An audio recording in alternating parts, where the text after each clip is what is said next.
This is actually an adult book by Patrick Rothfuss, one of my favorite fantasy authors. If you are grown up a little bit past Harry Potter and interested in some more sort of darker schoolboy antics, this is a really great little book. But I really love the opening scene for it, which is sort of a we're far in the future, well, not so far in the future, but he's about to tell his tale to someone, and this is the setting from which he tells the tale, but it's really beautiful. And this is the prologue, a silence of 3 parts. It was night again. The Waystone Inn lay in silence, and it was a silence of 3 parts. The most obvious part was a hollow, echoing quiet made by things that were lacking. If there had been a wind, it would have sighed through the trees, set the inn sign creaking on its hooks, and brushed the silence down the road like trailing autumn leaves. If there had been a crowd, even a handful of men inside the inn, they would have filled the silence with conversation and laughter, the chatter and clamor one expects from a drinking house during the dark hours of night. If there had been music, but no, of course there was no music. In fact, there were none of these things, and so the silence remained. Inside the Waystone, a pair of men huddled at one corner of the bar. They drank with a quiet determination, avoiding the serious discussions of troubling news. In this they added a small, sullen silence to the larger, hollow one. It made an alloy of sorts, a counterpoint. This third silence was not an easy thing to notice. If you listened for an hour, you might begin to feel it in the wooden floor underneath and in the rock splintering barrels behind the bar. It was in the weight of the black stone hearth that held the heat of a long-dead fire. It was in the slow back and forth of a white linen cloth rubbing along the grain of the bar. And it was in the hands of the man who stood there, polishing a stretch of mahogany that already gleamed in the lamplight. The man had true red hair, red as flame. His eyes were dark and distant, and he moved with the subtle certainty that comes from knowing many things. The Waystone was his, just as the third silence was his. This was appropriate, as it was the greatest silence of the 3, wrapping the others inside itself. It was deep and as wide as autumn's ending. It was as heavy as a river-smooth stone. It was the patient, cut flower sound of a man who was waiting to die. Chapter 1, A Place for Demons. It was felling night, and the usual crowd had gathered at the Waystone Inn. 5 wasn't much of a crowd, but 5 was as many as the Waystone ever saw these days, times being what they were. Old Cobb was filling his role as storyteller and advice dispensary. The men at the bar sipped their drinks and listened. In the back room, a young innkeeper stood out of sight behind the door, smiling as he listened to the details of a familiar story. When he awoke, Taborlin the Great himself found himself locked in the high tower. They had taken away his sword and stripped him of his tools. Key, coin, and candle were all gone. But that weren't the worst of it, you see. Cobb paused for effect, because the lamps on the wall were burning blue. Graham, Jake, and Shep nodded to themselves. The 3 friends had grown up together, listening to Cobb's stories and ignoring his advice. Cobb peered closely at the newer, more attentive member of his small audience, the smith's apprentice. Do you know what this meant, boy? Everyone called the smith's apprentice boy, despite the fact that he was a hand taller than anyone here. Small towns being what they were, he would most likely remain boy until his beard filled out, or he bloodied someone's nose over the matter. The boy gave a low, slow nod. The Chandrian. That's right, Cobb said approvingly. The Chandrian. Everyone knows that blue fire is one of their signs. Now he was...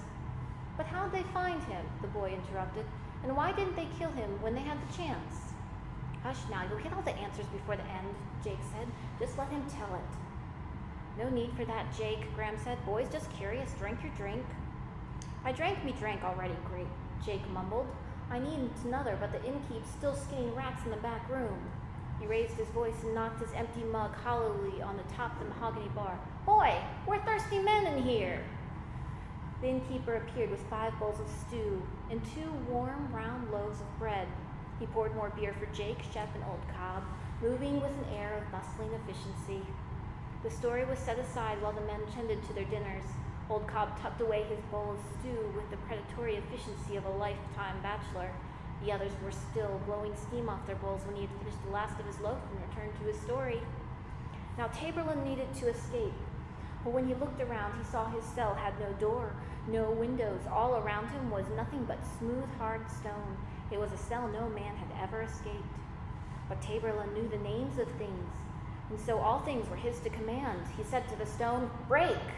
And the stone broke.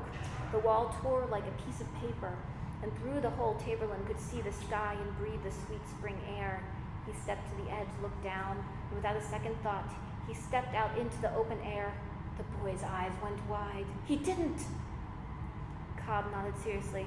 So Taborlin fell, but he did not despair, for he knew the name of the wind, and so the wind obeyed him. He spoke to the wind, and it cradled and caressed him. It bore him to the ground as gently as a puff of thistledown, and set him on his feet, softly as a mother's kiss. And when he got to the ground and felt his side where they stabbed him, they saw it wasn't hardly a scratch. Now maybe it was just a piece of luck. Cobb tapped the side of his nose knowingly. Or maybe it had something to do with the amulet he was wearing underneath his shirt. What amulet? The boy asked eagerly through a mouthful of stew. Cobb leaned back on his stool, glad for the chance to elaborate. A few days earlier, Taborlin had met a tinker on the road. Even though Taborlin didn't have much to eat, he shared his dinner with the old man. Right, sensible thing to do, Graham said quietly to the boys. Everyone knows a tinker pays for kindness twice. No, Jake grumbled, get it right.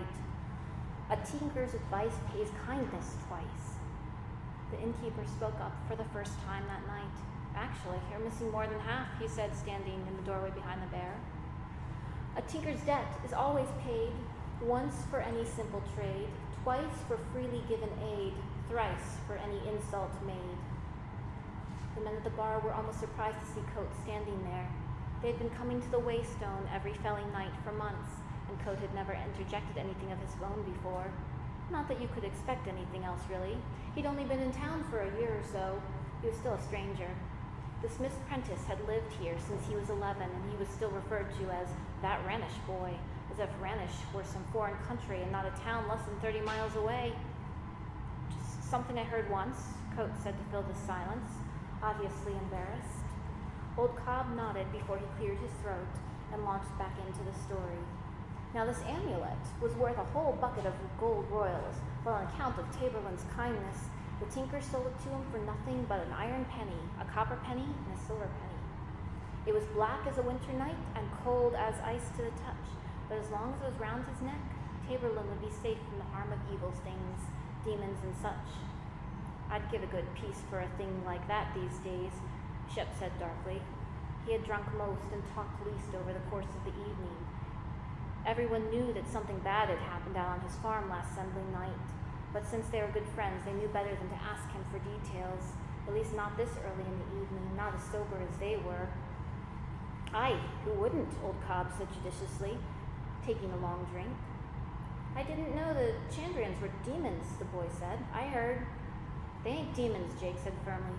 They were the first 6 people to refuse Telu's offer, Telu's choice of the path, and he cursed them to wander the corners. Are you telling a story, Jacob Walker? Cobb said sharply, because if you are, I'll just let you get out with it.